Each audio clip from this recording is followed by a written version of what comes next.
ისეთი წყვილები შეიკრიბნენ ძირფასო მაყურებლებო, რომ ძალიან რთული იქნება მათ შორის განისაზღვროს, რომელი მიეკუთვნება ტოქსიურ წყვილს და რომელი მიეკუთვნება ჰარმონიულ წყვილს. მოკლედ, ჩვენს მაყურებლებს რადგან ძალიან მოგეწონათ წყვილების განხილვა, რომელიც გავლენას ახდენენ ჩვენ ჯანმრთელობას და ეს არის კულინარიული წყვილები, სხვა არაფერი გეგონოთ.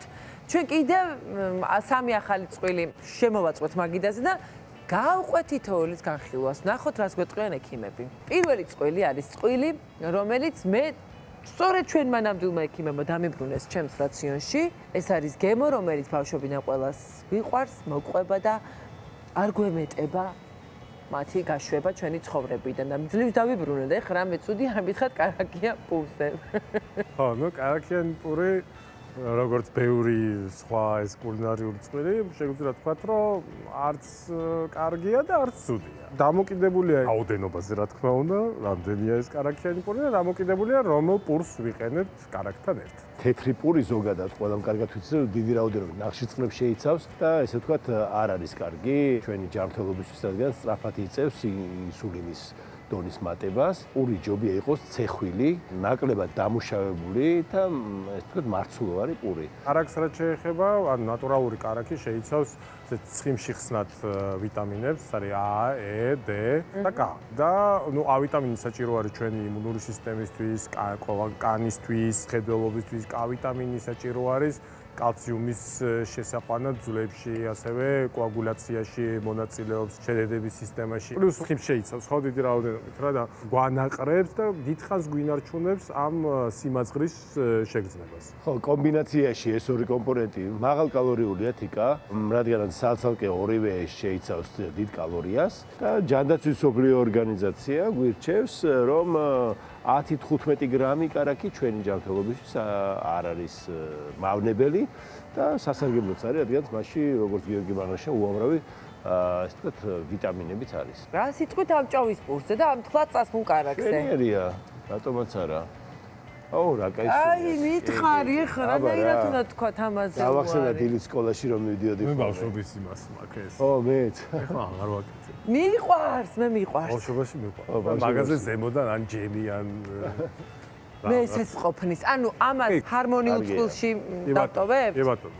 კი. ხო, ვიმარჯვებთ. ვიმარჯვებთ. ჩემი დაბრუნებული კარაქიანი პური ჩება ჩემთან.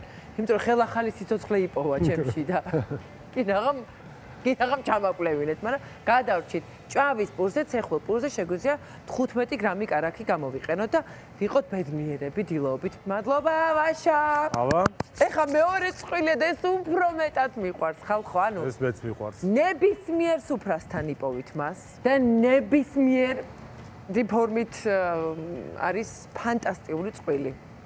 ცხიმიანი გინდა, უცხიმო გინდა, გამომცხვარი გინდა, იმერულით გინდა, სულგურით გინდა, შებოლილით გინდა, სამი დღის გინდა, ნებისმიერი ვარგა, ჭადი და ყველი. აბა, ეს რა წყვილია, ხალხო, ეს არის თქვა, ღომს და ყველს მირჩევნია ეს ორი. ზედა დავიღუპე, მაგრამ უნდა მეთქვა. არა, მე ძალიან მიყვარს, ეს ძალიან პოპულარული წყვილია.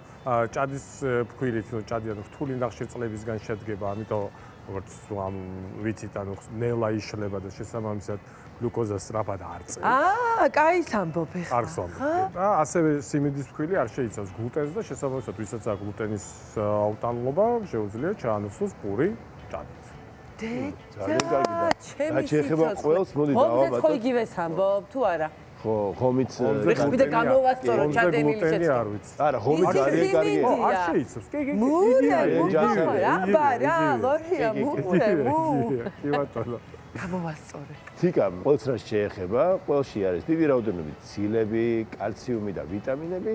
უბრალოდ მაშინ არის ასევე რაღაც რაოდენობით ნაჯერი ცხიმები. ამიტომ ისევე ზომიერად უნდა მივირთვათ.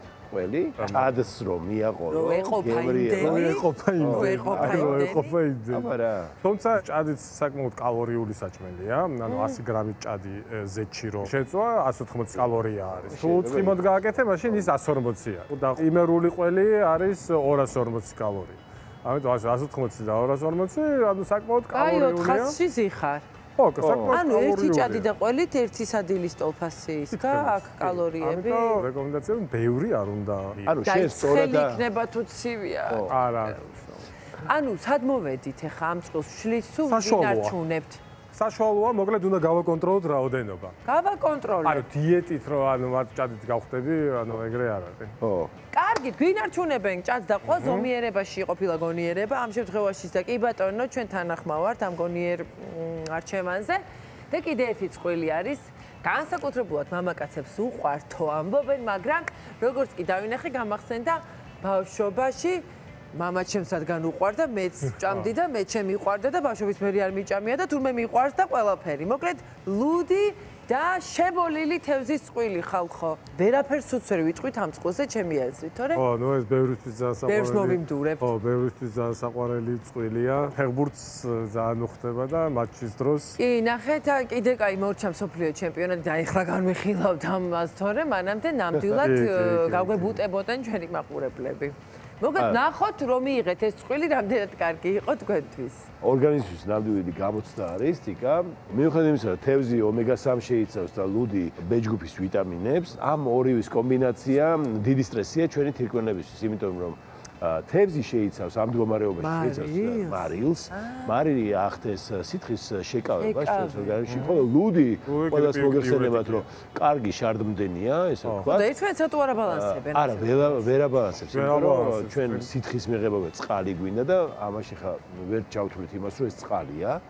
ანუ ეს არის სითხე, რომელიც პირიქით უფრო შარდენის ეფექტი აქვს და გამოდების ჩვენი ორგანიზმიდან სითხეს. ამიტომ თუ ამით ხა საღამოს იქეიფე ქვია, ამას დილით გაიღვიძებ შეშუპებული სახით, თავის თკივილით და გაბრუებული და ასე შემდეგ. და წყურვილის დიდი გზნობით, ხო? და ეს ბრალდება ამათ წყვილს. ოკეი. და რო დავშალოთ? ამას წყალს მიაყორებ, მაგრამ თუ ამის მარილი ხო უნდა განაიტრა. და იგივეა? მაგრამ იგივე. ამდენი მარილის ჭამაც ახლა არის სასარგებლო არ არის. თქვენ ხარ ახლა ლუდი გიყვართ, ლუდი დატოვეთ და თევზი მოაშორეთ. მე თევზი მიყვართ, გავიყოთ მაშინ და წყალს დავიშალოთ. მიაყოლებ. იცი რა, ძალიან დიდი მნიშვნელობა აქვს როგორ არის დამუშავებული თევზი და რა მეთოდით. მასში შეიძლება მოხდეს ტოქსიკური ნივთიერებები, ალკოჰოლი კი ამ ნივთიერებების შეთვისებას სხვადასხვა, იმიტომ რომ ბარიერს შლის ჩვენს კუჭაძღავის ტრაქტში ალკოჰოლი და ამის შეწოვის უფრო ეს თქვენ ძლიერად შეიწოს ჩვენი ორგანიზმი ამ ტოქსიურ ნივთიერებებს. ამიტომ საშიშია. ლუდის და თევზის ორივე შეიცავს ეს ნივთიერები არის პურინები. რომელსაც ამუშავებს ანუ ჩვენი ფერმენტი არის ქსანტინოქსიდაზა.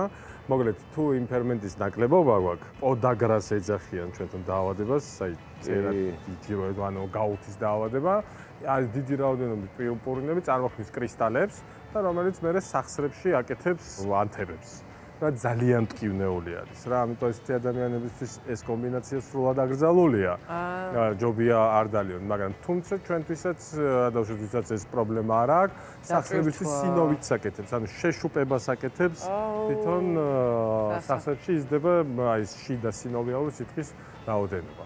ამიტომ ნუ დიდი რა ყველაფერი არის ამიტომ ეს ყველაზე ტოქსიური წყვილია? შეგიძლია მიირთვა სადღაც 70 გრამი ეს შებოლილი თევზი და ნუ 2 კათხა ლუდი. ხო, მაგრამ მესამე უნდა ჩართო რა, როგორც ნებისმიერ ალკოჰოლთან თუ გინდა რომ დილით თავი ატიოდეს, ეს არის ამ ორს მიყოლების შემდეგ უნდა მიაყოლო წყალი. იქვე? ხო. შეჭამა, დააყოლა. ხო, დააყოლა ცოტა ხანი იმას და ცოტა წყალი დააყოლა. კარგი, და ნუ დავშლი ამ წყვილს მაშინ რა. კი ბატონო. ერთი წყვილი გავყაროთ ერთმანეთს. ხო, და თან ნახე შებოლილი თევზით მოწავლა ხო გაგიგია? ხო, ძალიან ხონია შემთხვევები, რომ არასასიამოვნო მოწავლა იცის ხოლმე და ეს ბოტულისთან არის ძალიან დაკავშირებული. რადგანაც უჟანგბადოს სივრცეში მრავლდება ბოტულიზმის ბაქტერია და გამოყოფს ტოქსინებს, ამიტომ ძალიან მნიშვნელოვანია რომ ვიცოდეთ რა ხარისხის თევზს ყიდულობთ. იმიტომ რომ ეს ბოტულიზმმა შეიძლება სიცოცხლეში საშიში იყოს და ვთქვათ გამოიწვიოს სერიოზული პრობლემები. საფრთხე რატო არის? შებოლვის მეთოდი არის ცივი წესით თუ ხსნარით შებოლვა ხდება ხოლმე. ხსნარით შებოლვა ძირითადად აძლევს ხოლმე გემოს და ძალიან თავისუფლად ბაქტერიების გამრავლების უფლებას აძლევს. ხოლო აი ძველი მამაპაპური მეთოდით შებოლვა, ვთქვათ, ყვამლით, უფრო მეტად აშრობს და ვთქვათ ბაქტერიებისთვის არ არის ისეთი საწონი გარემო პირობები და შესაბამისად უფრო ჯანსაღია. გაიყარნენ წყვილი ლუდისა და შებოლილი თევზისა. მათ ცალსაკი აქვთ, რა თქმა უნდა, ცხოვრების არსებობის უფლება. ლუდი ირჩება ჩვენს ბიჭებთან, რადგან ლუდი ძალიან უყვარდა, თევზი რადგან მე ძალიან მიყვარს, იმედია, კაი წარმოებლის არის, მიმაგ მე. კი ბატონო. აი ესე უსაფრთხო დავიშალეთ და ჩვენც დავიშალოთ დღეს, აი ამ რჩევებით ვასრულებთ ჩვენს დღევანდელი ნამდვილი ექიმების გადაცემას. ფიქრობ, რომ იყო ნამდვილად ინფორმაციული ჩვენი და საინტერესო. დღევანდელი ეთერი. საინტერესო თავისთავად შაბათამდე გემშვიდობებით და აბა თქვენიცით გადახედეთ თქვენ საყვარელ წყვილებს და მოგწერეთ კიდევაც თქვენი საყვარელი წყვილი რომ განვიხილოთ შემდეგ ეთერში.